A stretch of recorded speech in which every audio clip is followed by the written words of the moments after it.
Hello guys, welcome back to our channel. तो आज के वीडियो में हम लोग डिस्कस करेंगे DNF block element in one shot. ठीक है, तो देखो सबसे पहले डीएनएफ ब्लॉक एलिमेंट की बात करूँ तो हम लोग को इसमें दो पार्ट पढ़ना होता है। एक होता है हमारा डी ब्लॉक का और सॉरी एक होता है हमारा डी ब्लॉक का और एक होता है हमारा एफ ब्लॉक का। ठीक है, अब देखो इस चैप्टर में अगर हम लोग बात करें तो डी ब्लॉक में हम लोग को मेजरली डिस्कस करना है और एफ ब्लॉक के दो पार्ट होते हैं वापस से। एक होता है लेंथेनाइड जो कि हमारा 4F सीरीज़ जिसको बोलते हैं, और एक होता है 5F सीरीज़। तो 5F सीरीज़ में हम लोग उतना ज़्यादा डिस्कस नहीं करेंगे, उसको ऊपर ऊपर से देख लेंगे। 4F and D block element को हम लोग देखेंगे। डी ब्लॉक एलिमेंट में भी अगर मैं बात करूँ तो हमको 4 डी सीरीज़ होती है, 3D series, 4D series, 5D series and 6D series. इसमें भी हमारा जो मेजर फोकस होगा वो 3D सीरीज़ के ऊपर होगा। ठीक है, तो चलिए गाइस शुरू करते हैं आज की वीडियो। ठीक है, सबसे पहले डी ब्लॉक एलिमेंट की बात करते हैं। तो what is D block element? ठीक है, ऐसा जैसे मान लेते हैं फॉर एग्जांपल कोई भी अपने पास स्कैंडियम है। अगर मैं इसमें देखूँ तो इसमें जो होगा मेरा लास्ट इलेक्ट्रॉन किस में इंटर करेगा? इंटर्स into n-1 D subshell, n-1 D subshell. तो इसको हम लोग क्या बोलते हैं? डी ब्लॉक एलिमेंट बोलते हैं। कौन सा एलिमेंट बोलते हैं?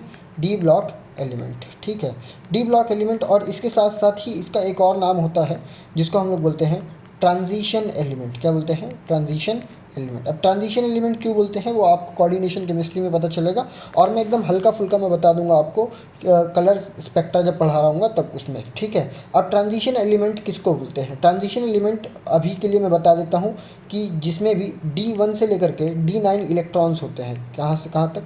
D1 से D9 तक जो इलेक्ट्रॉन होते हैं उसको बोलते हैं ट्रांजिशन एलिमेंट।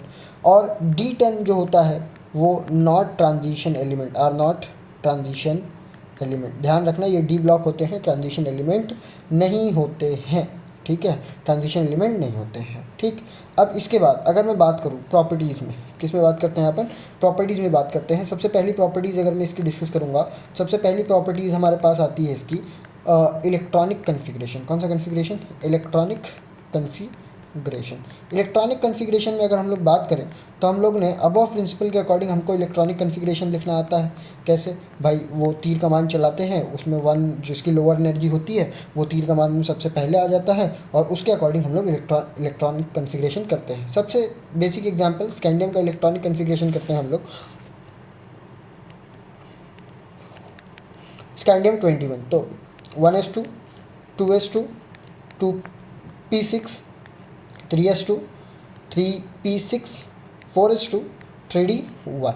ठीक है, तो ये अपना इसका जनरल इलेक्ट्रॉनिक कन्फिग्रेशन होता है। अब इसमें अगर आप देखोगे तो 4s जो है वो 3d से पहले आ जाता है। तो भाई कैसे आता है? ये हम लोग ने अबव प्रिंसिपल में हम लोगों ने देखा है n+l रूल की वजह से, क्योंकि 3D की एनर्जी क्या होती है? ज़्यादा होती है। क्या होती है? ज़्यादा होती है, और 4s की एनर्जी कम होती है, तो वो पीछे आ जाता है और 3D आगे चला जाता है। ठीक है, अब इसके बाद अगर मैं आगे बात करूँ तो हमको जनरल इलेक्ट्रॉनिक कन्फिग्रेशन देखना है। तो अगर मैं इसके जनरल इलेक्ट्रॉनिक कन्फिग्रेशन की बात करूँ, किसकी बात करूँ?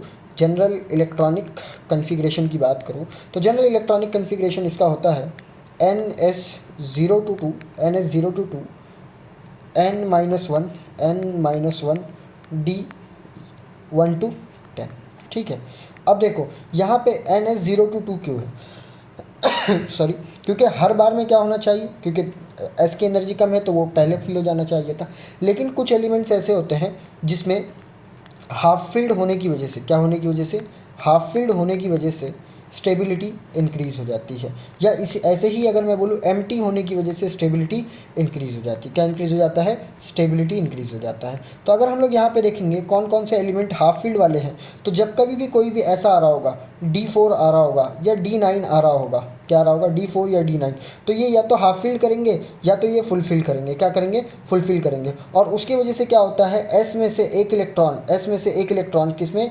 D में, मतलब S2 इनिशियल था, D में एक इलेक्ट्रॉन ट्रांसफ़र हो गया, तो जिसकी वजह से यहाँ पे S1 का कन्फिग्रेशन बनता है। किसका कन्फिग्रेशन बनता है? S1 का। लेकिन अगर S0 की बात करें तो यहाँ पे सिर्फ और सिर्फ एक ही एलिमेंट है जो S0 शो करता है, जो कि है प्लैटिनम। कौन है? प्लैटिनम। ठीक है, यहाँ पे इसका ध्यान रखना है। इसका इलेक्ट्रॉनिक कन्फिग्रेशन होता है 4d10 5s0। ठीक है, इसको ध्यान रख लेना है।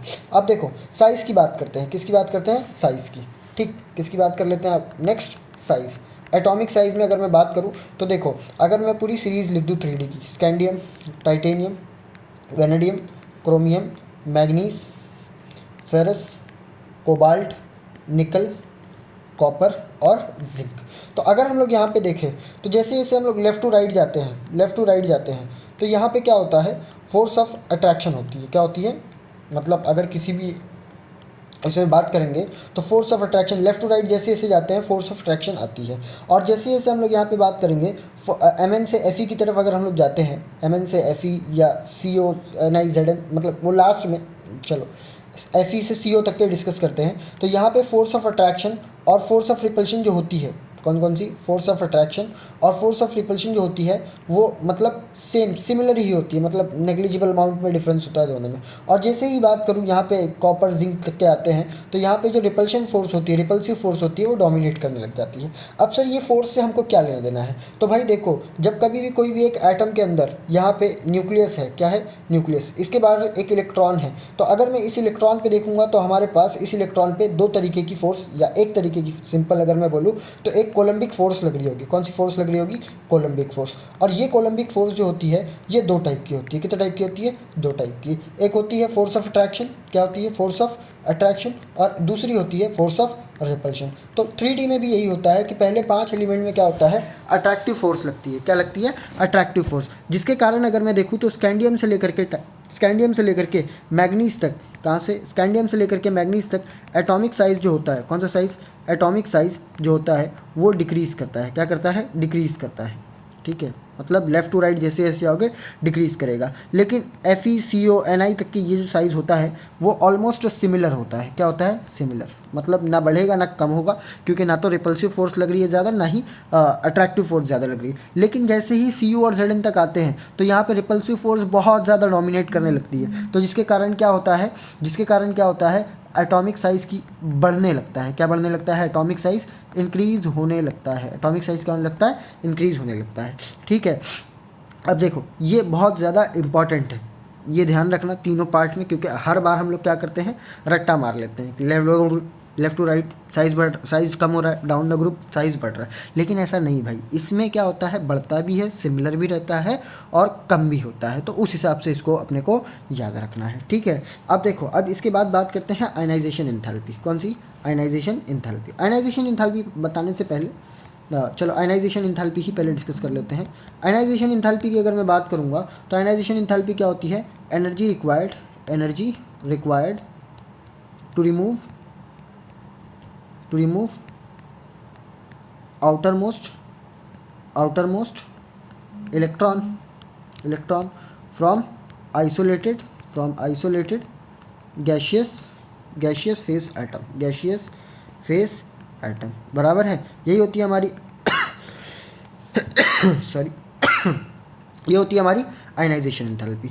तो अब देखो, जैसे जैसे हम लोग लेफ्ट टू राइट जाएंगे ना, तो वहाँ पे भी अगर हम लोग देखेंगे ट्रेंड, तो आयनाइजेशन एंथैल्पी क्या होगी, जब अट्रैक्टिव फोर्स बढ़ेगी, जैसे जैसे डी इलेक्ट्रॉन्स बढ़ते हैं वैसे वैसे आयनाइजेशन एंथैल्पी भी बढ़ती जाएगी। क्या बढ़ती जाएगी, आयनाइजेशन एंथैल्पी बढ़ती जाएगी। तो अगर मैं आयनाइजेशन एंथैल्पी का ऑर्डर की बात करूँगा मैं, तो देखो आयनाइजेशन एंथैल्पी का ऑर्डर जो होता है वो क्या होता है, स्कैंडियम सबसे कम होता है, फिर वेनेडियम, फिर क्रोमियम, फिर टाइटेनियम, फिर उसके बाद अपना आता है मैग्नीज, फिर उसके बाद आता है निकल, फिर आता है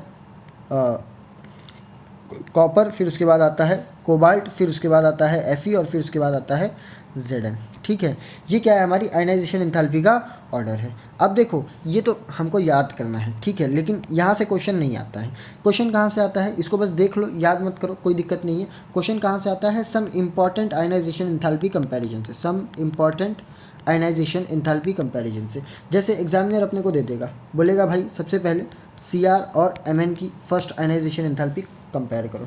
तो भाई सिंपल सी बात है, CR और MN में अगर हम लोग कंपेयर करेंगे तो फर्स्ट आयनाइजेशन एंथैल्पी किसकी ज़्यादा होगी, ऑब्वियस सी बात है MN की ज़्यादा होगी। क्यों MN की ज़्यादा होगी, क्योंकि भाई इसका इलेक्ट्रॉनिक कन्फिग्रेशन हमको लिखना पड़ेगा। CR का अगर इलेक्ट्रॉनिक कन्फिग्रेशन लिखेंगे तो 4s1 3d 5, और फिर उसके बाद MN का अगर लिखेंगे तो 4s2 3d 6। ठीक है, सॉरी 3d 6 लिख रहा हूँ, 3d 5। अब देखो क्रोमियम क्या करेगा, इजीली अपना एक इलेक्ट्रॉन देना चाहेगा, क्यों, क्योंकि अगर ये इलेक्ट्रॉन दे देगा तो ये स्टेबल हो जाएगा। लेकिन वही अगर बात करूँगा MN इजीली इलेक्ट्रॉन नहीं देगा, यहाँ से इलेक्ट्रॉन निकला तो फोर्थ ऑर्बिट ही गायब हो गई, यहाँ से इलेक्ट्रॉन निकला तो फोर्थ ऑर्बिट तो फिर भी रहेगी, भले एक इलेक्ट्रॉन रहेगा। लेकिन जैसे ही अगर मैं आगे बात करूँ, अगर ये फर्स्ट आयनाइजेशन एंथैल्पी की जगह सेकंड आयनाइजेशन एंथैल्पी कंपेयर कराता, क्या कंपेयर कराता, सेकंड आयनाइजेशन एंथैल्पी, जैसे Cr और Mn, यहाँ पे कंपेयर करना है आपको सेकंड आयनाइजेशन एंथैल्पी IE2, तो अब इसकी ज़्यादा हो जाएगी। क्यों? क्योंकि यहाँ तो एक इलेक्ट्रॉन निकल चुका है ना ऑलरेडी +1 में, अब दूसरा इलेक्ट्रॉन निकालना होगा तो हाफ फील्ड ऑर्बिटल को छेड़ना पड़ेगा। किसको छेड़ना पड़ेगा? हाफ फील्ड ऑर्बिटल को, जिसके छेड़ते ही पूरा सत्यानाश, पूरा सत्यानाश, जो भी था सब कुछ खत्म, स्टेबिलिटी भंग हो गई। तो ये इतना इजीली इलेक्ट्रॉन निकालने नहीं देगा। और Mn इजीली इलेक्ट्रॉन निकालने देगा क्योंकि यहाँ पे 4s1 है, एक इलेक्ट्रॉन पहले ही जा चुका है, अब एक इलेक्ट्रॉन जाएगा तो इसकी स्टेबिलिटी क्या हो जाएगी, स्टेबिलिटी और ज़्यादा इंक्रीज़ हो जाएगी। क्या हो जाएगी? इंक्रीज़ हो जाएगी। ठीक है, ठीक है। अभी देखो सेम ऐसे ही अगर कंपैरिजन अपने को दे दे, बोले कि भाई क्या बोलते हैं, मैग्नीज और फेरस में करो, किस में करो? मैग्नीज और फेरस में। ठीक है, सीधा बोल दे कि अपने को थर्ड आयनाइजेशन एंथैल्पी कंपेयर करनी है। कौन सी? थर्ड। तो अब किसकी ज़्यादा होगी, Mn की या Fe की? तो ऑब्वियस सी बात है Mn की ज़्यादा होगी। आपको लग रहा होगा Fe की होनी चाहिए, नहीं, वापस से इसका इलेक्ट्रॉनिक कन्फिग्रेशन लिखो, 4s2 Fe का 3d6, और Mn की बात करें तो 4s2 3d5। तो देखो पहले तो देखो, अगर हम लोग दो इलेक्ट्रॉन आयनाइजेशन एंथैल्पी सेकंड तक बात करें, कहाँ तक बात करें? सेकंड तक, तो ये दोनों के एस के दो इलेक्ट्रॉन जा चुके हैं। लेकिन जैसे ही मैं थर्ड की बात करूँगा, किसकी बात करूँगा? थर्ड की, तो अब डी में से एक इलेक्ट्रॉन निकलेगा और यहाँ से भी डी में से एक इलेक्ट्रॉन निकलेगा। डी से एक इलेक्ट्रॉन निकला तो ये बनेगा D5, और यहाँ से अगर एक इलेक्ट्रॉन निकलेगा तो बनेगा D4। तो D4 तो हाईली अनस्टेबल हो जाएगा, लेकिन D5 स्टेबल हो जाएगा। तो ये चाहेगा, Fe खुद चाहेगा, आओ मेरा इलेक्ट्रॉन ले जाओ, लेकिन Mn चाहेगा क्या? नहीं चाहेगा। तो इसके वजह से क्या होगा, Mn की आयनाइजेशन एंथैल्पी क्या हो जाएगी? ज़्यादा हो जाएगी, और Fe की आयनाइजेशन एंथैल्पी क्या हो जाएगी? कम हो जाएगी। ठीक है, अब देखो इसी में अगर हम लोग आगे बढ़े तो हमारा नेक्स्ट प्रॉपर्टी हमको जो डिस्कस करनी है वो डिस्कस करनी है एलॉय का फॉर्मेशन। किसका फॉर्मेशन? एलॉय का फॉर्मेशन। तो देखो एलॉय का फॉर्मेशन सिंपल होता है भाई, जब कभी भी आप क्या करें, दो या दो से ज़्यादा मेटल को क्या करें, मिक्स करें, टू और मोर metals are mixed। ठीक है, ठीक है। तो यहाँ पे जो बनता है वो क्या बनता है? एलॉयज बनता है। क्या बनता है? एलॉयज। ठीक है, अब ये एलॉयज जो होते हैं मिक्सचर होते हैं भाई, वेरियस एटम्स के मिक्सचर होते हैं, इसके मिक्सचर से हम लोग एलॉयज बनाते हैं। अब यही एलॉयज जो होते हैं दो टाइप के होते हैं। क्या होते हैं? दो टाइप के। एक होता है अपना फेरोसीन। क्या होता है? फेरोसीन, स्पेलिंग देख लेना। एक होता है नॉन फेरोसीन। क्या होता है? नॉन फेरोसीन। ठीक है, फेरोसीन और नॉन फेरोसीन का मतलब क्या होता है कि इसमें जो कंटेंट होगा लाइक मैक्सिमम कंटेंट Fe का होगा। किसके होगा? Fe का। और इसमें Fe नहीं होगा। क्या नहीं होगा? Fe नहीं होगा। ठीक है, तो देखो अपने को तीन जो है अपने पास याद होने चाहिए। सबसे पहले ब्रास की बात करूँ तो ये कॉपर और जिंक से मिलकर के बनता है। ठीक है, फिर उसके बाद अगर बात करें हम लोग जर्मन सिल्वर की बात करें, किसकी बात करें? जर्मन सिल्वर की। तो जर्मन सिल्वर हमारा बनता है कॉपर प्लस जिंक प्लस निकल को मिला करके। ठीक है, तीनों को। और सेम ऐसी ब्रॉन्ज की बात करें, किसकी बात करें? ब्रॉन्ज की, तो वो बनता है Cu प्लस Sn को मिला करके। ठीक है, ठीक है। अब देखो नेक्स्ट हमारी प्रॉपर्टी इसके बाद जो आती है वो आती है इंटरस्टिशियल कंपाउंड। कौन सी कंपाउंड? Interstitial compound. अब देखो इंटरस्टिशियल कंपाउंड क्या होते हैं, जैसे आप लोगों ने सॉलिड स्टेट, वैसे तो नीट के सिलेबस में नहीं है, जेई के सिलेबस में है इंटरस्टिशियल कंपाउंड, बट आप लोगों ने पढ़ा होगा। ठीक है, देखो क्या होता है यहाँ पे, अगर मैं बात करूँ एटम्स के अरेंजमेंट को सॉलिड स्टेट में, कुछ इस तरीके से एटम्स अरेंज होते हैं। कॉपी कर लेते हैं, कॉपी, इस तरीके से एटम्स अरेंज होते हैं। ठीक है, यहाँ पे,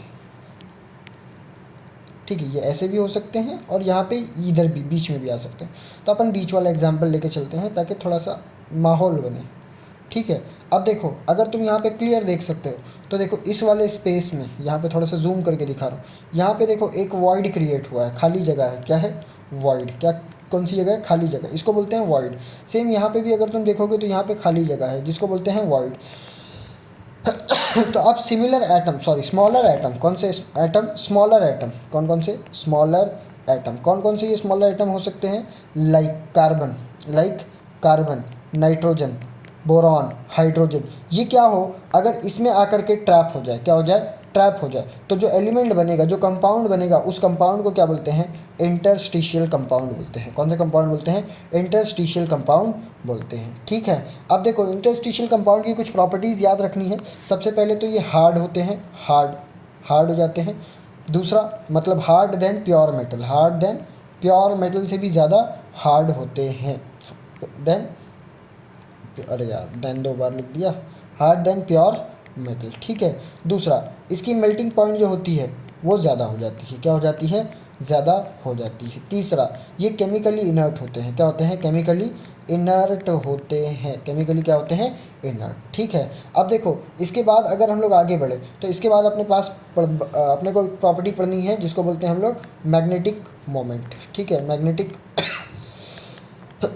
मोमेंट। ठीक है, मैग्नेटिक मोमेंट। तो अगर मैग्नेटिक मोमेंट की अगर मैं बात करूं तो अपने पास देखो मैग्नेटिक मोमेंट सबसे पहले तो डिफाइन किसके लिए होता है? तो मैग्नेटिक मोमेंट डिफाइन होता है पैरामैग्नेटिक के लिए। किसके लिए?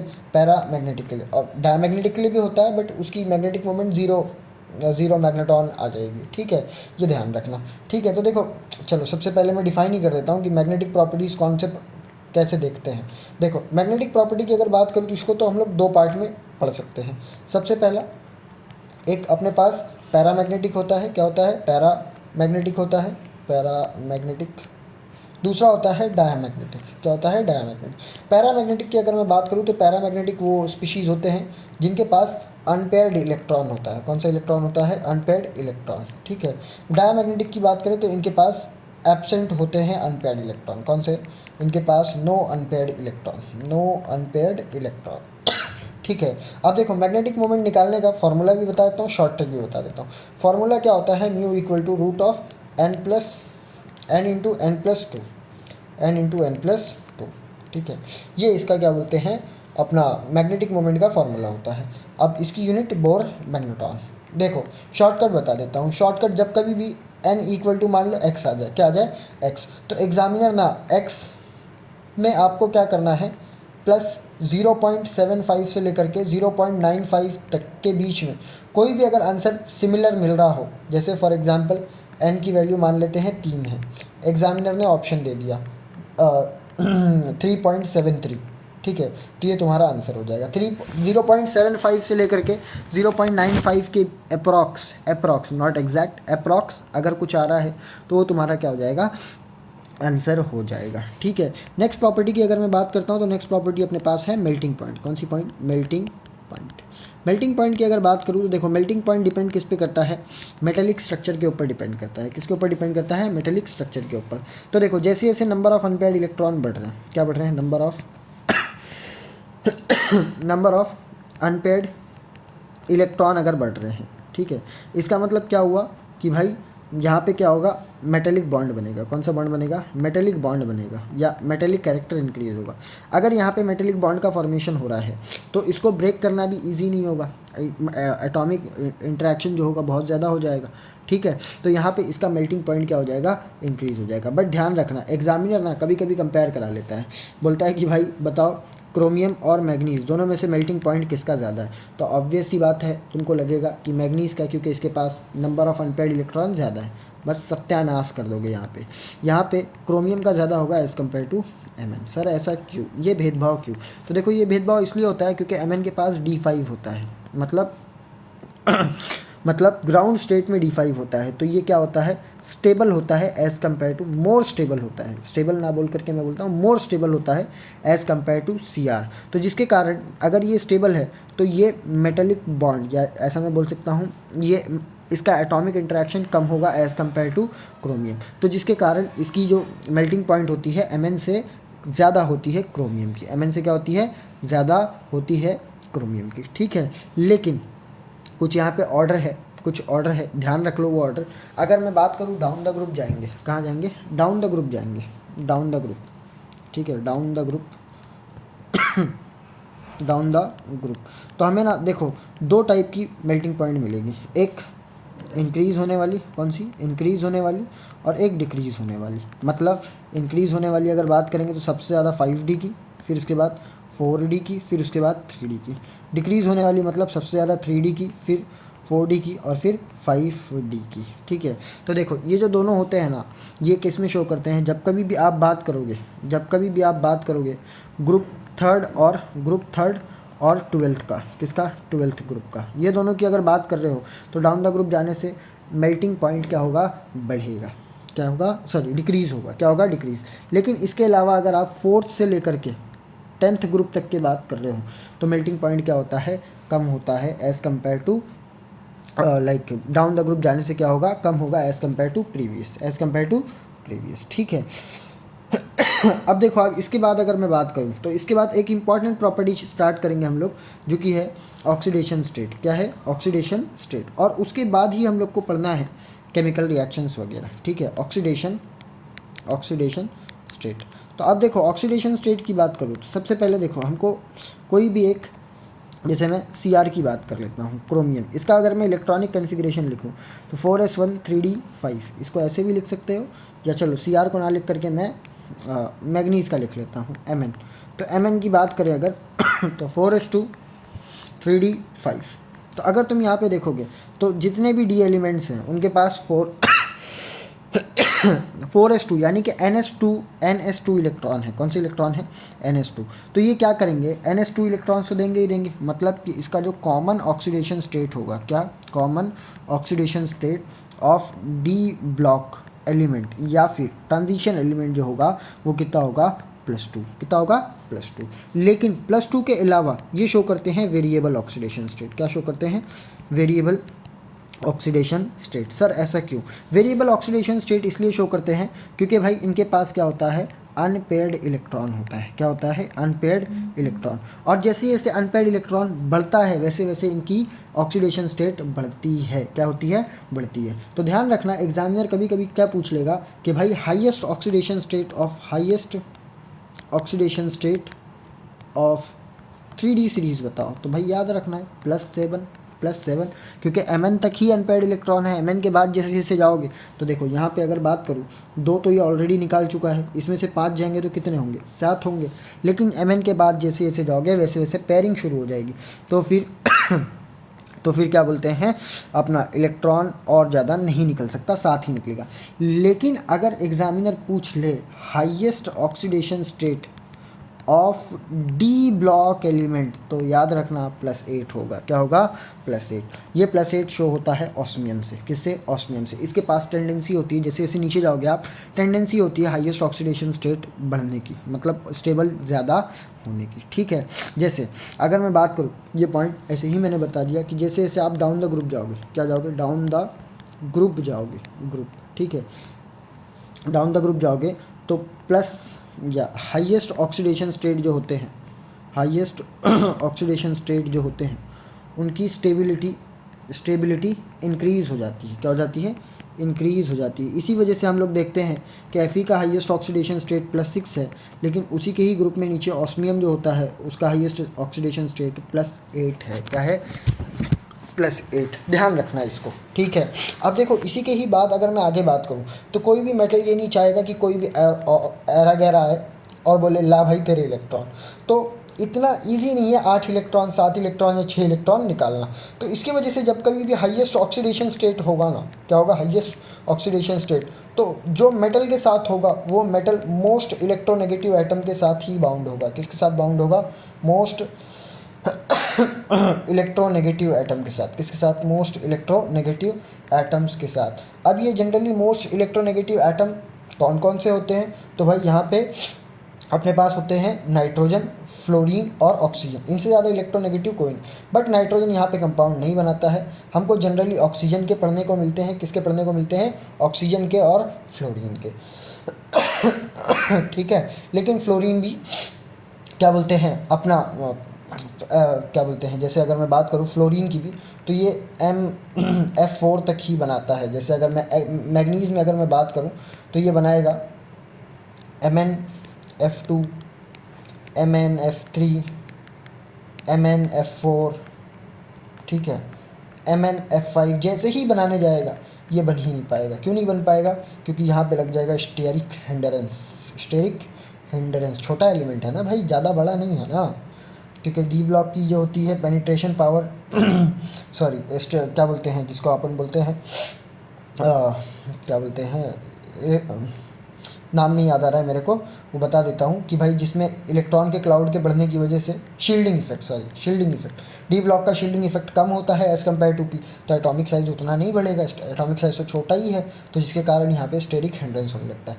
लेकिन ऑक्सीजन के साथ +8 तक के जाता है, क्योंकि एक ऑक्सीजन -2 का ऑक्सीडेशन स्टेट दिखाएगा, तो यहाँ पे MnO4 तक के चला जाता है। कहाँ तक के? MnO4, लेकिन माइनस में, ध्यान रखना, ठीक है। अब देखो इसके आगे अगर मैं बात करूँ तो यहाँ पे हम लोग को पढ़ना है कलर कंपाउंड। कौन से कंपाउंड? Colour compound. तो देखो जैसे कि मैंने बताया था, ट्रांजिशन एलिमेंट जब होगा तब मैं आपको बताऊंगा ये कलर कंपाउंड में कि ट्रांजिशन एलिमेंट क्यों बोलते हैं। कलर कंपाउंड में क्या होता है कि भाई जब कभी भी लिगेंड अप्रोच करते हैं, क्या अप्रोच करते हैं? लिगेंड अप्रोच करते हैं, क्या करते हैं? लिगेंड अप्रोच करते हैं। लिगेंड यानी कि इलेक्ट्रोनेगेटिव एटम ही मान लेते हैं। कोऑर्डिनेशन कंपाउंड में तुमको लिगेंड पता चलेगा। जैसे मान लेते हैं ऑक्सीजन, क्या बोलते हैं, चलो लिगेंड ही, लिगेंड अप्रोच करते हैं किसको? मेटल को। किसको? मेटल को, ठीक है। तो ये मेटल जो डी ऑर्बिटल्स है ना, ये 5 है ना, जैसे 1 2 3 4 5, तो ये 5 सेम एनर्जी पे होते हैं इनिशियली, ग्राउंड स्टेट में सेम एनर्जी पे। लेकिन जैसे ही लिगेंड अप्रोच करते हैं तो ये क्या करते हैं? 2 पार्ट में स्प्लिट करते हैं। एक होता है अपना Eg और एक होता है अपना T2G। क्या होता है? T2G और ये Eg, ठीक है। T2G और Eg अगर हम लोग देखें यहाँ पे, तो T2G की एनर्जी जो होती है ना, लोअर होती है। अब मान लो इलेक्ट्रॉन यहाँ पे है, तो ये इलेक्ट्रॉन क्या करेगा? एनर्जी एब्जॉर्ब करेगा in the form of photon, और ये ऊपर की तरफ जाएगा। तो इसको बोलते हैं डी ट्रांजिशन। क्या बोलते हैं? D transition. इसी की वजह से डी ब्लॉक एलिमेंट का नाम पड़ता है ट्रांजिशन एलिमेंट। और इसी ट्रांजिशन की वजह से क्या होता है? डी ब्लॉक एलिमेंट जो होते हैं वो शो करते हैं कलर। वो क्या शो करते हैं? कलर। अगर सर इसका मतलब तो सिंपल हो गया कि अगर ये डी ट्रांजिशन नहीं होगा तो मतलब कलर नहीं शो करेगा डी ब्लॉक। इसी वजह से भाई D0 में, क्योंकि इलेक्ट्रॉन ही नहीं है, और D10 में इलेक्ट्रॉन एक में है ही नहीं और एक में पूरा भरा हुआ है, तो क्या ये ट्रांजिशन कर पाएंगे? इनमें ट्रांजिशन ही नहीं होगा तो क्या कलर शो होगा? कलर भी नहीं शो होगा। इसी वजह से D10 को अपन नॉन ट्रांजिशन एलिमेंट बोले थे। क्या बोले थे? नॉन ट्रांजिशन एलिमेंट, ठीक है, क्लियर है। अब देखो अब इसके बाद अगर हम लोग बात करें तो अब इसके बाद हम लोग को बात करनी है स्टैंडर्ड रिडक्शन पोटेंशियल। क्या है? Standard reduction potential. तो स्टैंडर्ड रिडक्शन पोटेंशियल की अगर मैं बात करूँ तो इसका कोई ऑर्डर नहीं होता है हम लोग को कि भाई यहाँ से यहाँ जाने पे, लेफ़्ट टू राइट जाने पे बढ़ेगा या कम होगा, नहीं, क्योंकि ये एक अकेले पे नहीं, 3 फैक्टर्स पे डिपेंड करके बनता है, ठीक है।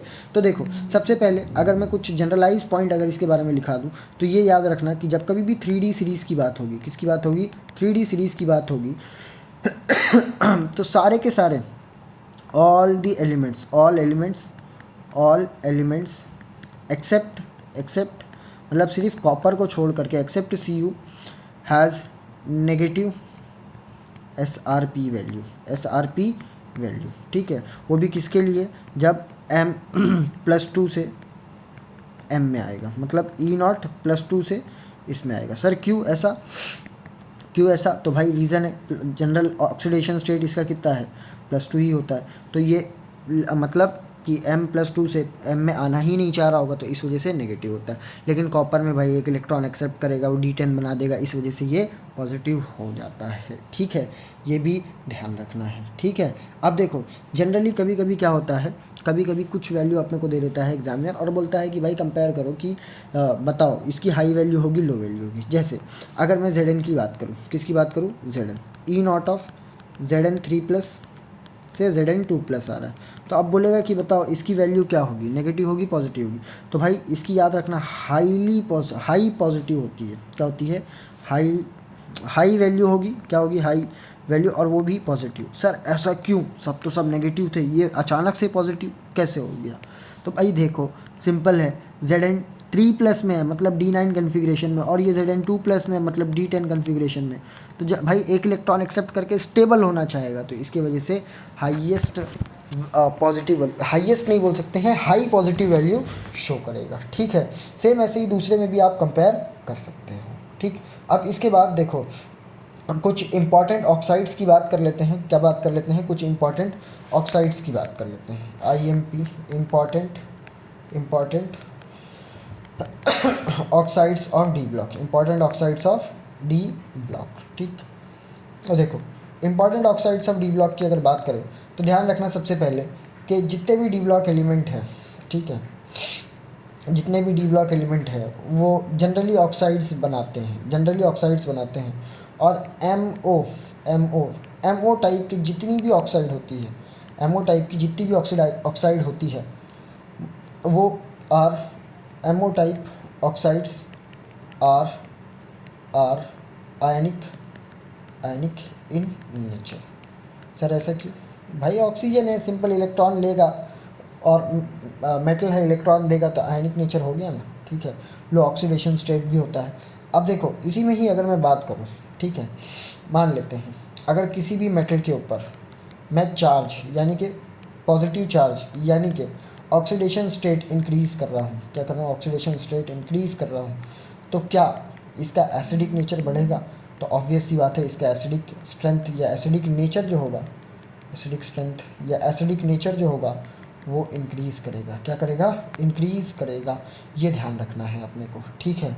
जैसे अब इसी में ही आपको एक बात याद रखनी है कि भाई स्कैंडियम की जो ऑक्साइड होती है, क्या स्कैंडियम की जो ऑक्साइड होती है SCO डज नॉट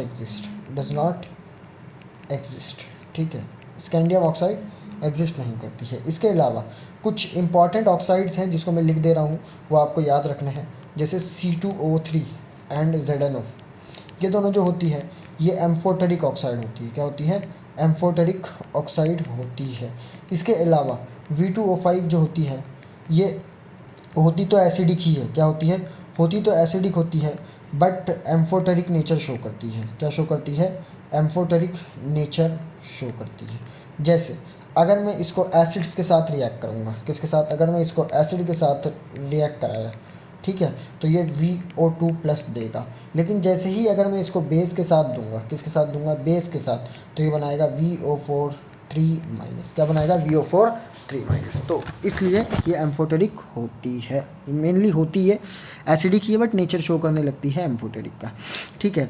अब देखो यहाँ पे हमारी प्रॉपर्टीज़ जो होती है ना वो कंप्लीट होती है। अब इसके बाद हमारे कंपाउंड्स के बारे में स्टडी होगी जो कि हमारे डी ब्लॉक के हैं। और डी ब्लॉक में हमें दो मेजर कंपाउंड के बारे में पढ़ना है। एक पढ़ना है KMnO4 पोटेशियम परमैंगनेट, और एक पढ़ना है K2Cr2O7, ठीक है। तो शुरू करते हैं हम लोग KMnO4 से। किससे? KMnO4 से। तो देखो KMnO4 की बात करूँ तो इसका नाम है पोटेशियम परमैंगनेट। क्या है? पोटेशियम पर मैग्नेट, ठीक है, पोटेशियम परमैंगनेट। अब देखो पोटेशियम परमैंगनेट को सबसे पहले बनाया कैसे जाता है? तो पोटेशियम परमैंगनेट को बनाया जाता है भाई दो तरीके से आप बना सकते हो। जैसे सबसे पहले एकदम बेसिक मेथड में बताता हूँ, जो कि क्या होता है, MnO4 2 माइनस, जो कि होता है अपना मैग्नेट आयन होता है। कौन सा आयन होता है? मैग्नेट आयन होता है। इसको क्या करते हैं हम लोग? इसको एसिडिक मीडियम में रिएक्ट कराएंगे तो ये क्या करता है? MnO4 मतलब ये डिस्प्रपोर्शनेशन शो करेगा, और यहाँ पे बनाएगा MnO4 माइनस, और यहाँ पे MnO2। क्या बनाएगा? MnO2। ये एक DR है, डिस्प्रपोर्शनेशन रेडॉक्स है, डिस्प्रपोर्शनेशन रिएक्शन भी बोल सकते हो आप इसको, ठीक है। मैग्नेट आयन का जो कलर होता है ये याद रखना, ये डार्क ग्रीन कलर का होता है। किसका होता है? डार्क ग्रीन कलर का। और यहाँ पे अपने पास MnO4 माइनस या पोटेशियम परमैंगनेट जो है ये डार्क पर्पल कलर का होता है। किसका होता है? डार्क पर्पल कलर का, ठीक है। अब देखो सर ये ऐसा क्यों हुआ? क्योंकि भाई देखो +6 MnO4 माइनस 2 माइनस में +6 है, और जब कभी भी +6 होता है तो +6 में ये अपने पास क्या बोलते हैं, अपने क्या बोलते हैं, +6 में बीच वाला ऑक्सीडेशन स्टेट है, ना तो एकदम लोवेस्ट है ना तो एकदम हाईएस्ट है। तो जब कभी भी ऐसा ऑक्सीडेशन स्टेट आता है तो ये क्या करते हैं? डिस्प्रपोर्शनेशन रिएक्शन शो करने लगते हैं। अब देखो इसको प्रिपेयर किस तरीके से किया जाता है एक्चुअल में, ठीक है। प्रिपरेशन की अगर मैं बात करूँ तो प्रिपरेशन की अगर बात करें तो सबसे पहले देखो यहाँ पे अपने पास और लिया जाता है MnO2 और लिया जाता है, जिसका नाम है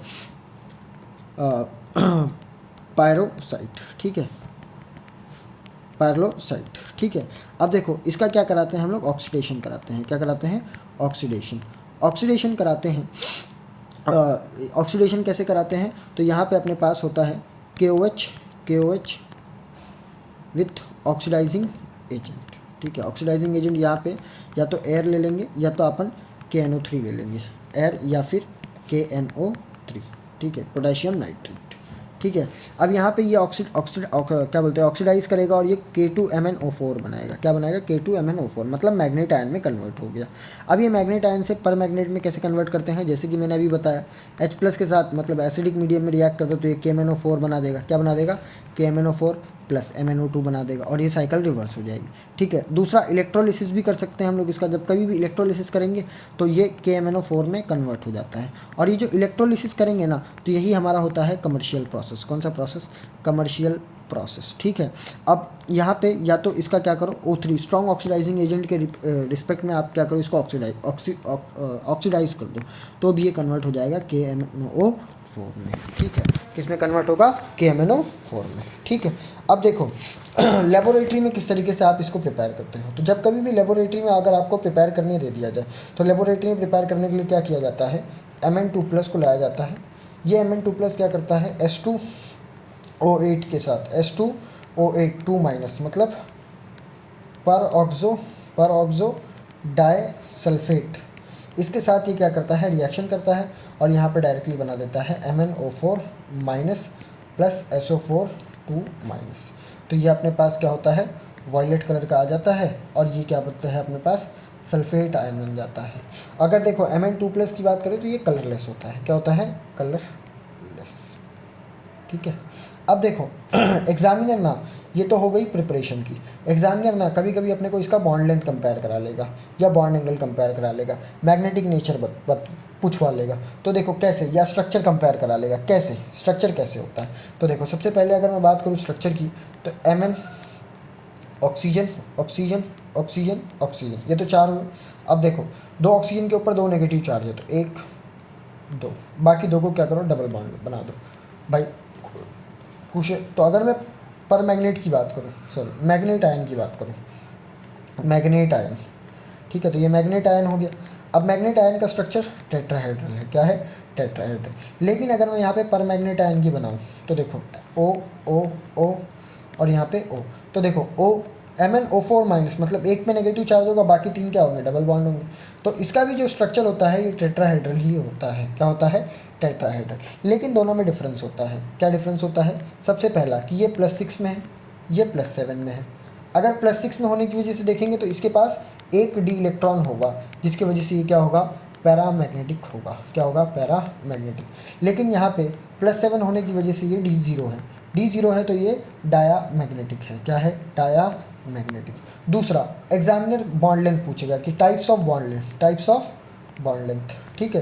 तो दोनों में जो होगी बॉन्ड लेंथ जो होगी, दोनों में जो बॉन्ड लेंथ होगी सेम टाइप की होगी। क्या होगी? सेम टाइप की होगी। अब एग्जामिनर पूछता है दोनों में बताओ बॉन्ड ऑर्डर। तो बॉन्ड ऑर्डर भाई सिंपल है, number of total number of bond निकालो 6 divide by number of sigma bond 4। यहाँ पे bond order total number of bond 7 divide by 4।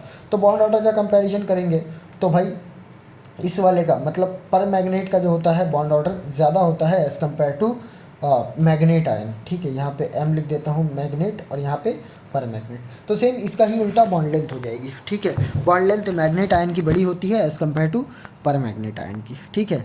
अब देखो इसके बाद अगर मैं आगे बात करूँ तो रिएक्शन आता है।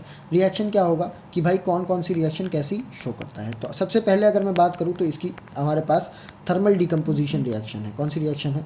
Thermal decomposition reaction. Thermal decomposition reaction क्या है भाई? सिंपली इसको क्या करना है आपको?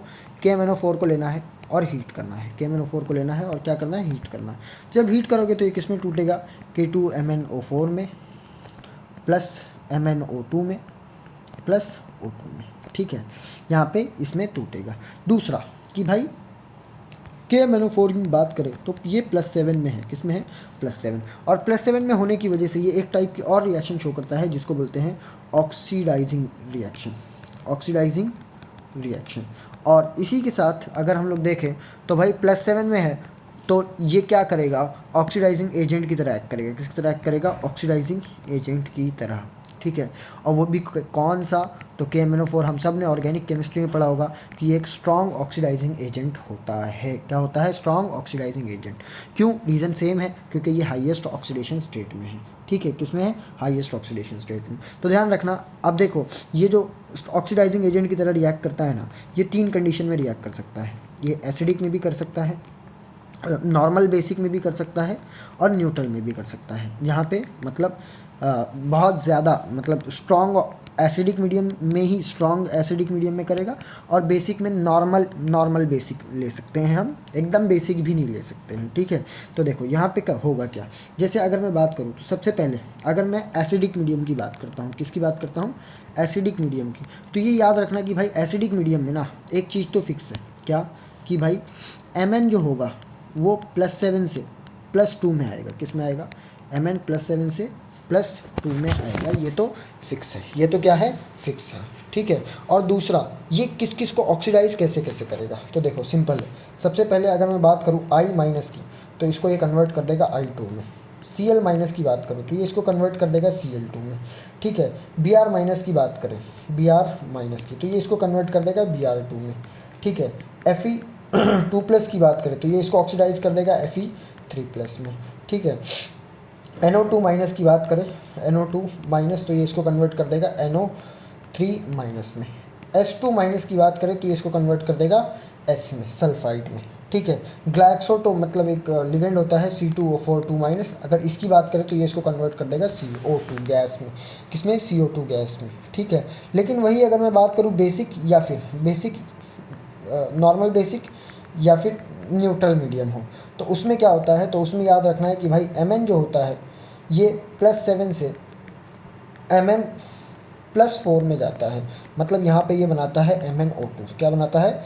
MnO2। और रिएक्शन क्या होती है, अब अगर I- को आप रिएक्ट कराओगे तो ये I को I2 में ना कन्वर्ट करके ये कन्वर्ट करेगा IO3- में। सेम ऐसे ही Fe2+ को ये कन्वर्ट करेगा Fe3+ में। ठीक है, और Sn अगर यहाँ पे होगा Sn2+, तो ये इसको कन्वर्ट करेगा Sn4+ में। ठीक है, और यहाँ पे अगर C2O4 2- होगा तो ये इसको कन्वर्ट करेगा CO2 में। ये वाला आपको ध्यान रखना है, एग्जामिनर कभी कभी यहाँ से क्वेश्चन पूछ लेता है। एग्जामिनर क्या करता है? क्वेश्चन यहाँ से पूछ लेता है। अब देखो यहाँ पे अपने पास ये हो गया। अब दूसरा अपने पास एक कंपाउंड है जिसको बोलते हैं पोटेशियम डाइक्रोमेट। ठीक है, पोटेशियम डाइक्रोमेट। तो पोटेशियम डाइक्रोमेट की अगर बात करूँ तो ये क्रोमेट आयन से बनता है। किससे बनता है? सबसे पहले तो क्रोमेट आयन से। अब क्रोमेट आयन क्या होते हैं? तो क्रोमेट आयन अपने पास जो होता है वो होता है CrO4 2-, और अगर यहाँ पे एक एसिडिक मीडियम में अगर इसको मैं डाल दूँ तो ये कन्वर्ट कर देता है इसको Cr2O7 2- में। और सेम अगर बेसिक मीडियम दे तो ये रिएक्शन रिवर्स भी आ जाती है OH- में। तो कुछ बच्चों को ऐसा लगता है कि भाई ये जो है एक रेडॉक्स रिएक्शन है। कौन सी रिएक्शन है? Redox reaction. कौन सी रिएक्शन? रेडॉक्स। लेकिन मेरे बच्चों ध्यान रखना, ये रेडॉक्स नहीं होती है। क्यों नहीं होती है रेडॉक्स? क्योंकि रेडॉक्स का भाई मतलब होता है इलेक्ट्रॉन का ट्रांसफ़र। किसका ट्रांसफ़र? इलेक्ट्रॉन का ट्रांसफ़र। तो आओ जरा ऑक्सीडेशन स्टेट चेक करते हैं। तो यहाँ पे Cr का ऑक्सीडेशन स्टेट +6 है, Cr2O7 में भी Cr का +6 है। तो भाई इलेक्ट्रॉन का ट्रांसफ़र ही नहीं हो रहा है, तो क्या ये एक रेडॉक्स है? ना, ये रेडॉक्स नहीं है, ये रेडॉक्स नहीं है। बस ये ध्यान रखना है कि ये inter convertible pH dependent reaction होती है। कौन सी रिएक्शन होती है? पीएच डिपेंडेंट रिएक्शन होती है, और इंटर कन्वर्टेबल होती है। क्या होती है? Inter convertible. कब? अगर बात करें एसिडिक मीडियम में, तो कौन से? अगर एसिडिक मीडियम में होगा, इन एसिडिक मीडियम ये क्या होता है? स्ट्रॉन्गर होता है। क्या होता है? स्ट्रॉन्गर। लेकिन सेम मतलब स्ट्रॉन्गर ना लिख करके अपन क्या लिख देते हैं? मोर स्टेबल लिख देते हैं। क्या लिख देते हैं? More stable. ठीक है, और अगर बेसिक मीडियम में बात करूँ, किस में बात करूँ? बेसिक मीडियम में। ठीक है, बेसिक मीडियम, इन बेसिक मीडियम। तो बेसिक मीडियम में क्या होगा? ये वाला मोर स्टेबल होता है। कौन सा? Chromate ion. ठीक है, क्रोमेट आयन मोर स्टेबल।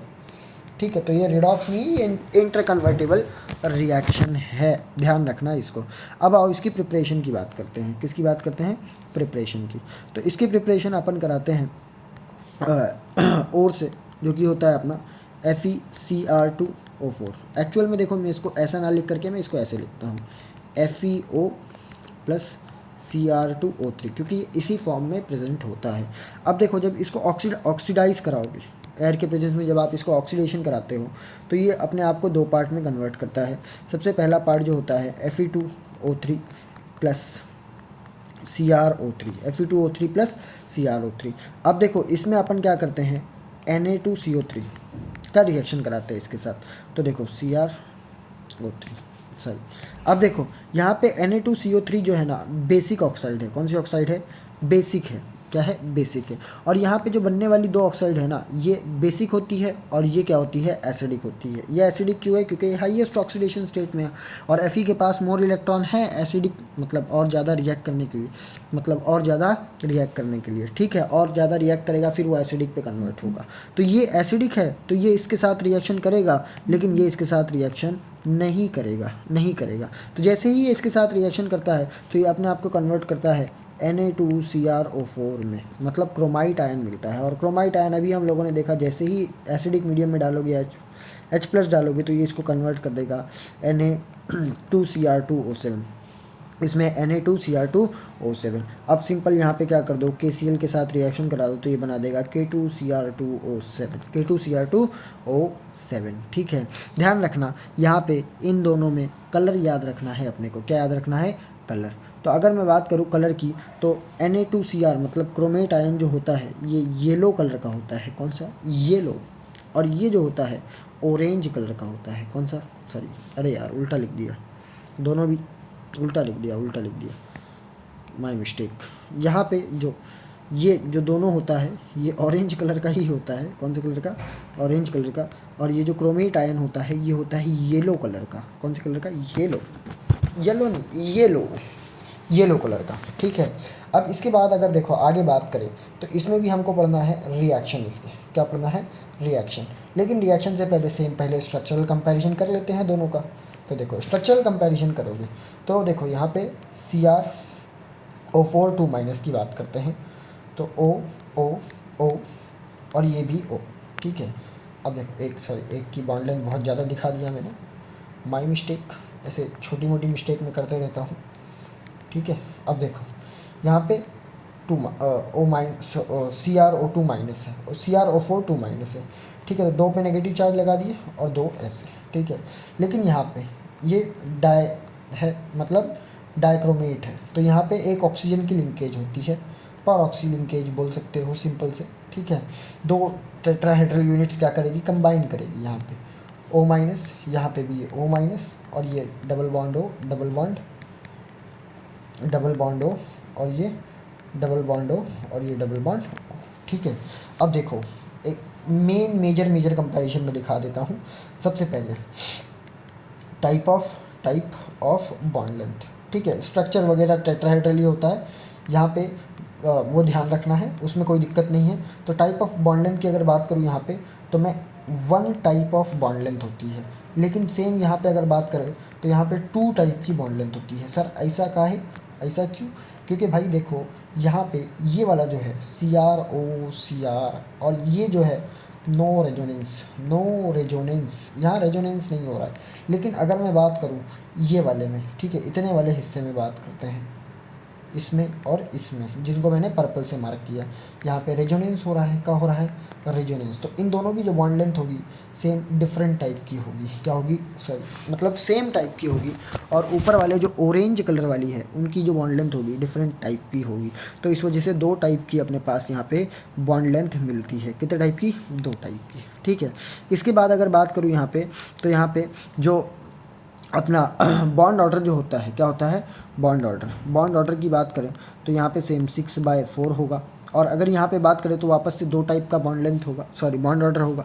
और वो 2 टाइप का बॉन्ड ऑर्डर अगर रेजोनेंस वाले में देखेंगे तो Cr इक्वल टू कितने, ये बॉन्ड लेंथ की अगर बात करेंगे तो 10/6 ये आ जाएगा, ठीक है। अब इसके बाद अगर मैं बात करूँ दूसरे वाले में तो CrO ये वाले में अगर बात करेंगे तो 1 ही होगा, प्योर 1 होगा, क्योंकि यहाँ पे कोई रेजोनेंस नहीं हो रहा है, ठीक है। अब देखो अब इसके आगे बात करते हैं तो सर Na2Cr2O7 अगर मेरे को सिर्फ Cr2O7 ही लिखना होता तो मैं Na2 में ही रहने देता ना, मैं इसको K2Cr2O7 में क्यों लेके आता।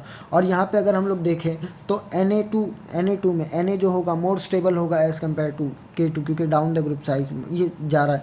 तो भाई ओवरऑल देखा भी ये गया है कि Na2Cr2O7 जो है मोर स्टेबल होता है, क्या होता है, मोर स्टेबल होता है as compare to K2Cr2O7। But हम K2Cr2O7 को ही चूज़ करते हैं एज़ हमारा प्राइमरी स्टैंडर्ड।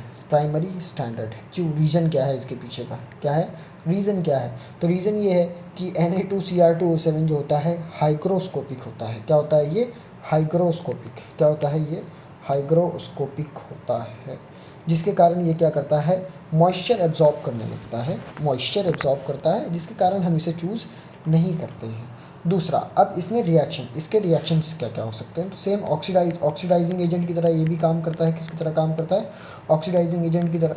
तो उसके रिएक्शंस तो होंगे ही होंगे। तो इस वजह से देखो, सबसे पहले अगर मैं बात करूँ तो Cr2O7 अगर रिएक्शन हो रहा होगा तो ये अपने आप को कन्वर्ट करेगा Cr3+ में। किस में कन्वर्ट करेगा, Cr3+ में। और जो Cr3+ होता है ये ग्रीन कलर का होता है, ग्रीन कलर का होता है, ठीक है। कौन से कलर का होता है, ग्रीन, ठीक है, ग्रीन। अब देखो यहाँ पे अगर मैं बात करूँ तो Fe2+ को ये कन्वर्ट कर देता है Fe3+ में। सेम Sn2+ की बात करें तो ये इसको कन्वर्ट कर देता है Sn4+ में। S2- की बात करें तो ये इसको कन्वर्ट कर देता है S में, किस में, S में, ठीक है। सेम यहाँ पे Cl- की बात करें तो ये इसको कन्वर्ट कर देगा Cl2 में, किस में, Cl2 में। लेकिन जैसे ही ऐसा बोल दिए ज़िंदगी बर्बाद, तुम्हारी ज़िंदगी बर्बाद। क्यों नहीं कर पाता है, क्योंकि जो इसका रिडक्शन पोटेंशियल है Cl का, वो रिडक्शन पोटेंशियल जो है, सॉरी ऑक्सीडेशन पोटेंशियल जो Cl का है वो ज़्यादा होता है एज़ कम्पेयर टू दिस। इस वजह से रिएक्शन स्पॉन्टेनियसली नहीं होती है, ठीक है। ऑक्सीडाइजिंग पावर की अगर मैं बात करूँ, किसकी बात करूँ, ऑक्सीडाइजिंग पावर की बात करूँ तो देखो, ऑक्सीडाइजिंग पावर की बात करें, पावर नहीं होता भाई, पावर होता है, पावर, कोई बात नहीं, हम पावर लिखेंगे, क्या लिखेंगे, पावर, ऑक्सीडाइजिंग पावर। तो ऑक्सीडाइजिंग पावर की अगर मैं कंपैरिजन करूँ तो देखो, ऑक्सीडाइजिंग पावर जो होता है वो कंपैरिजन सबसे ज़्यादा भाई होता है MnO4- का, जिसके कारण वो Cl को क्या कर देता है, कन्वर्ट कर देता है Cl2 में। इसके बाद होता है Cl2 का, फिर उसके बाद होता है K2 या Cr2O7 2- का, ठीक है, Cr2O7 2-, जिसके कारण ये कलर, ये क्या बोलते हैं, Cl को नहीं कर पाता है, बट वो वाला कर देता है, ठीक है। तो यहाँ तक की बात करें तो यहाँ तक के अपने पास डी ब्लॉक समाप्त होता है। कौन सा समाप्त होता है, डी ब्लॉक। अब बात करते हैं एफ ब्लॉक की, किसकी, एफ ब्लॉक की।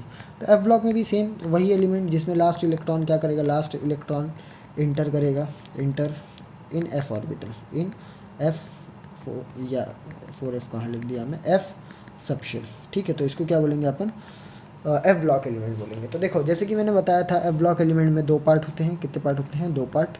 सबसे पहला पार्ट होता है 4f का, और एक होता है 5f। 4f की अगर मैं बात करूँ तो ये अपने पास जो होता है, इसको बोलते हैं लेंथेनॉइड सीरीज़। कौन सीरीज़, लेंथेनॉइड सीरीज़। और इसको बोलते हैं actinoid series, actinoid series. Lanthanoid और एक्टिनॉइड में अगर बात करूँ मैं, तो लेंथेनॉइड में एलिमेंट जो होते हैं 58 से शुरू होते हैं, 71 पे ख़त्म होते हैं, सीरियम टू ल्यूटेशियम, ठीक है। और यहाँ पे अगर बात करें तो ये 90 से शुरू होते हैं और 103 पे ख़त्म होते हैं, और थोरियम टू लॉरेंशियम, ठीक है। अब देखो, इसके आगे अगर मैं बात करूँ तो लेंथेनॉइड्स में हम लोग को पढ़ना क्या क्या है। सबसे पहले प्रॉपर्टी शुरू करते हैं लेंथेनॉइड्स की, ठीक है। तो सबसे पहली property electronic configuration, electronic configuration. देखो, इलेक्ट्रॉनिक कन्फिग्रेशन मैं पूरा नहीं बताऊंगा, मैं कुछ इंपॉर्टेंट इलेक्ट्रॉनिक कन्फिग्रेशन बता देता हूँ। जैसे सबसे पहले जनरल इलेक्ट्रॉनिक कन्फिग्रेशन की बात करें, क्या बात करें, जनरल इलेक्ट्रॉनिक कन्फिग्रेशन की अगर मैं बात करूँ, जनरल इलेक्ट्रॉनिक कन्फिग्रेशन, तो इसका जनरल इलेक्ट्रॉनिक कन्फिग्रेशन होता है 6s2 6s2 5d 0 to 1 4f 0 to 14। तो देखो, यहाँ पे ना सिर्फ 4 एलिमेंट ऐसे हैं, कितने, 4 एलिमेंट ऐसे होते हैं जो 5d 1 शो करते हैं, बाकी सारे के सारे 5d 0 शो करते हैं। अगर मैं पूरी लेंथेनॉइड सीरीज़ में बात करूँ तो सर कौन कौन से, सबसे पहले अपने पास लेंथेनम, फिर इसके बाद होता है सीरियम, फिर इसके बाद अपने पास होता है गैडोलिनियम। क्या होता है, गैडोलिनियम। और उसके बाद हमारे पास होता है ल्यूटेशियम। सर ऐसे कैसे, क्यों और कैसे, ज़रा समझाओ तो। आओ समझते हैं कोई भी एक एग्जांपल लेके। जैसे सबसे पहले मैं बात करूँ, गैडोलीनियम की बात करते हैं। किसकी बात करते हैं? गैडोलीनियम, जीडी, गधेलीनियम की। ठीक है, तो गैडोलीनियम का अगर मैं इलेक्ट्रॉनिक कन्फिग्रेशन देखूँ तो अपने पास आना चाहिए था 6s2 5d0 4f8, लेकिन भाई सेम हाफ फील्ड होने की वजह से स्टेबिलिटी में अड़चन देता है, तो इस वजह से 7 और यहाँ पे एक इलेक्ट्रॉन ट्रांसफ़र हो जाता है D1 में। सेम ऐसे ही ऊपर सीरियम में तो कोई ऐसा केस नहीं होता, लेकिन लॉरेंशियम में फुलफिल एफ को फुलफिल बनाने के लिए यहाँ पे इलेक्ट्रॉन ट्रांसफ़र हो जाता है। ठीक है, बाकी सब के अंदर D0 कन्फिग्रेशन होगा। क्या होगा? D0, डायरेक्ट इलेक्ट्रॉन F में ऐड करना है। ठीक है, तो ये अपने पास याद रखना आप लोग। अब नेक्स्ट अगर मैं आगे बढ़ूँ इसी में, तो नेक्स्ट हम लोग को प्रॉपर्टी डिस्कस करनी है साइज़। क्या डिस्कस करना है? साइज़। तो देखो साइज़ ध्यान रखना भाई, लेफ़्ट टू राइट, कहाँ पे? लेफ़्ट टू राइट जैसे जैसे आप जाओगे साइज़ क्या होगा? साइज़ डिक्रीज़ करेगा, थोड़ा मोड़ा नहीं, बहुत ज़्यादा डिक्रीज़ करेगा। क्या होगा? बहुत ज़्यादा डिक्रीज़ करेगा। क्यों? रीज़न क्या होता है? इसके पीछे का रीज़न होता है लेंथेनॉइड कॉन्ट्रैक्शन। क्या होता है? Lanthanoid contraction. सर ये क्या बवासीर है? तो देखो ये बवासीर बहुत सिंपल सा है, और यहाँ पे क्या होता है कि भाई 4f में जैसे जैसे अगर बात करूँ मैं, तो f सब शेल की, किसकी? f सब शेल की साइज़ की बात करते हैं। किसकी बात करते हैं? f सब शेल की साइज़ की बात करते हैं, या सॉरी शेप की बात करते हैं। तो ये कॉम्प्लेक्स शेप होता है। क्या होता है? Complex shape. और ये इसका साइज़ भी जो होता है बहुत बड़ा होता है as compare to S P and D. Size भी क्या है? बड़ा है। तो अगर मैं जैसे जैसे इसमें इलेक्ट्रॉन ऐड करूँगा तो इलेक्ट्रॉन तो गायब ही हो जाएगा, लेकिन जैसे जैसे इलेक्ट्रॉन ऐड हो रहा है तो वैसे वैसे यहाँ पे क्या हो रहा है? न्यूक्लियर चार्ज भी बढ़ रहा है। क्या बढ़ रहा है? Nuclear charge. और न्यूक्लियर चार्ज बढ़ने की वजह से हम सबको मालूम है जेड इफेक्टिव बढ़ता है, और जेड इफेक्टिव के बढ़ने से एक ऐसा पॉइंट आ जाएगा कि भाई बम से एटॉमिक साइज़ क्या करने लगती है? डिक्रीज़ करने लगती है। तो यहाँ पे अगर एटॉमिक साइज़ का ट्रेंड अगर हम लोग बात करें, ध्यान रखना सबसे ज़्यादा EU की होती है। ठीक है, यूरोपियम की, फिर लैंथेनम, फिर सीरियम, फिर प्रोमीथियम, फिर फिर उसके बाद नायोडीनियम, फिर उसके बाद प्रोमीथियम, अबे सॉरी PR, फिर समैरियम, फिर समैरियम, फिर गैडोलीनियम, फिर TB, फिर उसके बाद डिस्पोर्सियम, फिर होल्मियम, फिर अर्बियम, फिर TM, फिर उसके बाद YB, और फिर उसके बाद LU। ठीक है, इस फॉर्म में हमारे क्या होती है? हमारी क्या बोलते हैं ये होती है। ठीक है, लेकिन सर एक बात, यूरोपियम तो पीछे आना चाहिए था, आगे कैसे आ गया? तो भाई देखो यहाँ पे क्या होता है, यहाँ पे F7 होता है। ये क्या होता है? F7। तो इसमें क्या होता है, जो पैकिंग होती है ना, जो और एटम्स की जो पैकिंग होती है, जैसे सॉलिड स्टेट में आप पढ़ोगे पैकिंग के बारे में, तो यहाँ पे वीक पैकिंग होती है। क्या होती है? Weak packing. मतलब मेटल मेटल जो बॉन्ड होते हैं, कौन से बॉन्ड होते हैं? मेटल मेटल जो बॉन्ड होते हैं वो वीक होते हैं। क्या होते हैं? वीक। क्यों? क्योंकि भाई सेम D5 में मेल्टिंग पॉइंट वाला केस याद करो, वहाँ पे क्या होता था? क्या बोलते हैं अपना atomic size, sorry atomic size बोल रहा, मेल्टिंग पॉइंट कम हो जाता था Mn का, Cr का बढ़ जाता था। वैसे ही यहाँ पे D7 होने की वजह से यहाँ पे ये स्टेबल फील करने लगता है। क्या फील करने लगता है? स्टेबल। और पैकिंग जो होती है, मतलब एटॉमिक साइज़ जो होती है ना, उतना ज़्यादा बढ़ नहीं पाती है। मतलब क्या बोलते हैं, अपने आप को उतना ज़्यादा वो नहीं कर पाता है। ठीक है, ये याद रखना है अपने को। ठीक, अब देखो नेक्स्ट आगे बात करें अगर अपन, ठीक है, अगर आगे बात करें तो बेसिक स्ट्रेंथ की अगर बात करें अपन, बेसिक प्रॉपर्टी, बेसिक नेचर की अगर मैं बात करूं, तो जैसे जैसे अपन लेंथेनम से जैसे जैसे आप ल्यूटेशियम तक जाओगे, लेफ़्ट टू राइट जाओगे, क्या जाओगे? लेफ़्ट टू राइट जाओगे, तो देखो यहाँ पे क्या होगा? साइज़ डिक्रीज़ होगा। क्या होगा? साइज़ डिक्रीज़ होगा। साइज़ डिक्रीज़ होगा। अगर साइज़ डिक्रीज़ होगा तो इलेक्ट्रोनेगेटिविटी क्या होगी? इंक्रीज़ होगी। अगर इलेक्ट्रोनेगेटिविटी डिक्रीज़ होगी तो एसिडिक नेचर जो होगा, कौन सा nature? Acidic nature of OH जो होगा, ठीक है, क्योंकि इलेक्ट्रोनेगेटिविटी बढ़, इलेक्ट्रॉन एक्सेप्ट करेगा तो वो क्या होगा? इंक्रीज़ होगा। क्या होगा? इंक्रीज़। और बेसिक नेचर जो होगा वो क्या होगा? डिक्रीज़ करेगा। क्या करेगा? डिक्रीज़ करेगा। ये ध्यान रखना है। ठीक है, ठीक है, ठीक है। अब देखो नेक्स्ट अगर मैं बात करूँ आगे, तो आगे अपन बात करेंगे, नेक्स्ट है ऑक्सीडेशन स्टेट की। किसकी? Oxidation state. ऑक्सीडेशन स्टेट की अगर मैं बात करूँ तो भाई देखो यहाँ पे मोस्ट कॉमन ऑक्सीडेशन स्टेट जो होता है मोस्ट कॉमन ऑक्सीडेशन स्टेट जो होता है वो +3 होता है, ठीक है। लेकिन इसके अलावा कुछ एलिमेंट्स +2 भी दिखाते हैं और +4 भी दिखाते हैं। क्या दिखाते हैं? +2 और +4। सर ऐसा क्यों होता है, रीज़न क्या होता है? तो देखो, जैसे अगर मैं बात करूँ सीरियम की, किसकी बात करूँ? सीरियम की। तो सीरियम का इलेक्ट्रॉनिक कन्फिग्रेशन क्या होता है? 6s2 3d, सॉरी 3d बोल रहा हूँ, 5d1 और 4f1। तो ये क्या करेगा भाई, इसके पास अगर ये 3 इलेक्ट्रॉन दे दे तो एक f में इलेक्ट्रॉन बचेगा जिसके कारण ये अनस्टेबल होगा। तो ये सीरियम Ce+4 बना देता है जिसके कारण ये स्टेबल हो जाए। क्या हो जाए? स्टेबल। सेम ऐसे ही Tb4+ बनाता है, और अगर मैं बात करूँ Yb2+ बनाता है और Eu2+ बनाता है, ताकि यहाँ पे इनकी स्टेबिलिटी में कोई दिक्कत ना आए। इनकी स्टेबिलिटी में क्या है?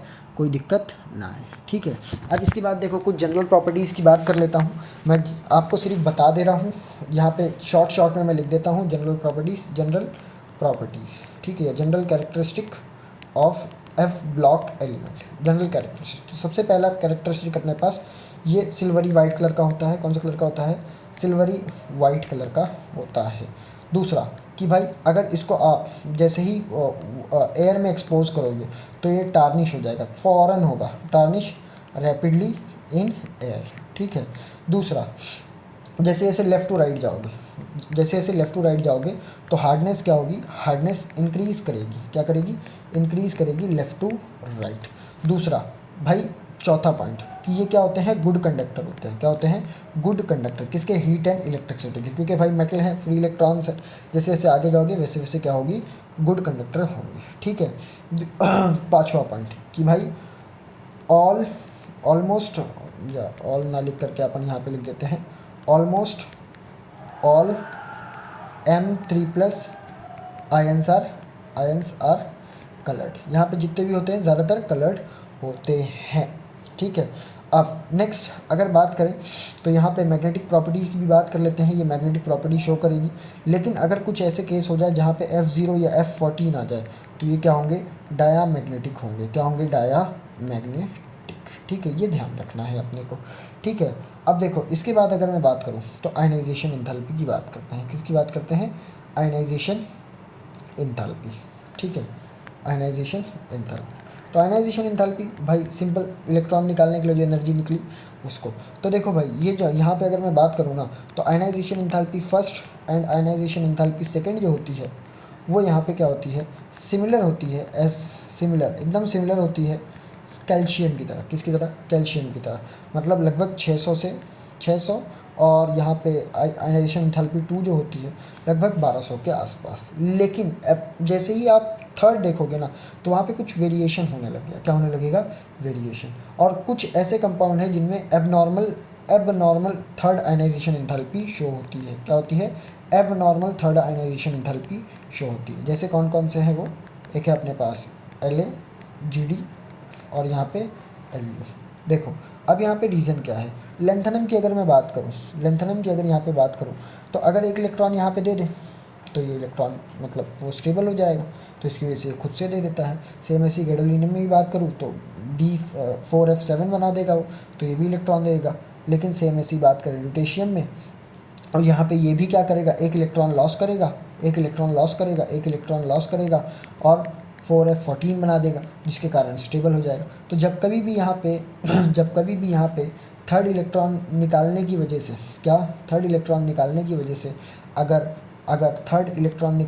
से अगर एम्प्टी हाफ फिल्ड या फुल फिल आ रहा है तो जिसके वजह से अपनी एबनॉर्मल आयनाइजेशन एंथैल्पी शो होती है यहाँ पे, ठीक है। दूसरा, केमिकल रिएक्टिविटी की अगर मैं बात करूँ, तो भाई जो अपने पास ये जो होते हैं लेंथेनॉइड जो होते हैं वो केमिकली रिएक्ट करते हैं, ठीक है। जैसे कि हमारा +3 कॉमन ऑक्सीडेशन स्टेट है, तो ये भी +3 common oxidation state like similar aluminium like reaction करेंगे। जैसे अगर मैं बात करूँ, अगर इसका रिएक्शन Ln का रिएक्शन नाइट्रोजन से हो जाए तो ये Ln नाइट्राइड मतलब लेंथेनम नाइट्राइड बनाएगा। अगर एसिड के साथ हो जाए तो ये यहाँ पे क्या करेगा? मेटल है तो मेटल क्या करता है? एसिड के साथ H2 रिलीज़ करता है पॉप साउंड के साथ, ठीक है। फिर अगर मैं यहाँ पे इसका हेलोजेंस के साथ रिएक्शन करा दूँ तो ये बनाएगा LnX3, क्या बनाएगा LnX3, ठीक है। और अगर इसका रिएक्शन कार्बन के साथ करा दे तो ये बनाएगा LnC2 या फिर LnC3 या फिर LN2C3, सॉरी LnC3 नहीं है, LnC3 नहीं बनेगा यहाँ पे, LN3C बनेगा, जज्बात में फ्लो में बह गया, और इसको अपन क्या बोलते हैं, कार्बाइड बोलते हैं, क्या बोलते हैं, कार्बाइड, ठीक है। सेम ऐसी अगर मैं इसका रिएक्शन ऑक्सीजन के साथ अगर करा दूँ तो ये बनाएगा Ln2O3, ठीक है। यहाँ पे अपने पास F ब्लॉक में भी लैंथेनॉइड खत्म होता है। अब देखो एक्टिनॉइड की भी बात करूँ तो एक्टिनॉइड की उतनी ज़्यादा हम लोग स्टडी करते नहीं है, क्योंकि ये भी रेडियो एक्टिव, मोस्टली ये क्या होता है, रेडियो एक्टिव होता है। कुछ चीज़ें अपने को याद रखनी है, ठीक है। कुछ चीज़ें अपने को याद रखनी है, जैसे एक चीज़ सबसे इंपॉर्टेंट मैं बता देता हूँ कि जैसे आप लैंथेनॉइड कॉन्ट्रैक्शन पढ़ते हो, क्या पढ़ते हो, लैंथेनॉइड कॉन्ट्रैक्शन, वैसे ही यहाँ पे क्या होता है, एक्टिनॉइड कॉन्ट्रैक्शन होता है, क्या होता है, एक्टिनॉइड कॉन्ट्रैक्शन। और एक्टिनॉइड कॉन्ट्रैक्शन जो होता है वो ज़्यादा होता है as compare to lanthanoid contraction. मतलब पावर जो हो देखोगे, पावर नहीं सॉरी पावर जो देखोगे तो वो अपनी क्या होती है, ज़्यादा होती है as compare to lanthanoid contraction. और इलेक्ट्रॉनिक कन्फिग्रेशन वगैरह की अगर मैं बात करूँ तो इलेक्ट्रॉनिक कन्फिग्रेशन इसका सिमिलर नहीं होता है कि आप सेम रखो। इलेक्ट्रॉनिक कन्फिग्रेशन आगे पीछे होता है, मतलब कभी इलेक्ट्रॉन S में चला जाएगा, कभी F में चला जाएगा, कभी D में चला जाएगा, ठीक है। इसके पीछे का रीज़न क्या होता है, तो देखो अगर इसके पीछे के रीज़न की बात करेंगे तो 7s 6d और 5f, ये तीनों क्या है, न्यूक्लियस से काफ़ी दूर है, न्यूक्लियस से क्या है, काफ़ी दूर है। और ये काफ़ी दूर होने की वजह से इनकी जो एनर्जी होती है सिमिलर होती है, क्या होती है, सिमिलर। तो ये इंटर कन्वर्टेबल, मतलब भाई कोई इसमें इलेक्ट्रॉन डाल दे, कोई उसमें इलेक्ट्रॉन डाल दे, तो ये चलते रहता है इनके बीच में, ठीक है। दूसरा, इसके अलावा जैसे अगर मैं बात करूँ लैंथेनॉइड में +3 कॉमन ऑक्सीडेशन स्टेट था, तो यहाँ भी एक्टिनॉइड में +3 कॉमन ऑक्सीडेशन स्टेट है, लेकिन लैंथेनॉइड में हाईएस्ट ऑक्सीडेशन स्टेट +4 जाता था, लेकिन एक्टिनॉइड में ऐसा नहीं होता है, ये वेरिएबल ऑक्सीडेशन स्टेट शो करते हैं। क्या शो करते हैं, वेरिएबल ऑक्सीडेशन स्टेट। क्यों वेरिएबल ऑक्सीडेशन स्टेट शो करते हैं, सिंपल है भाई, वेरिएबल ऑक्सीडेशन स्टेट शो करने का रीज़न ये होता है कि भाई यहाँ पे ऊपर मैंने जो बताया 7s 6d और 5f की जो एनर्जी होती है काफ़ी सेम होती है, सिमिलर होती है, जिसके कारण इलेक्ट्रॉन यहाँ पे इजीली निकल सकता है, ठीक है गाइस। तो आज के लिए इतना ही, यहीं पे अपन आज का वीडियो रोकते हैं। यहाँ पे पूरा चैप्टर ऑलमोस्ट कंप्लीट हो गया है, जो भी इंपॉर्टेंट टॉपिक थे उनको मैंने सारे को कवर करने की कोशिश की है, ठीक है। इसके बाद आपको क्या करना है, आपको अपनी नोट्स रिवाइज़ करनी है और एक काम करना है जो कि PYQ सॉल्व करने हैं, ठीक है। तो बाय बाय, मिलेंगे हम लोग नेक्स्ट लेक्चर में।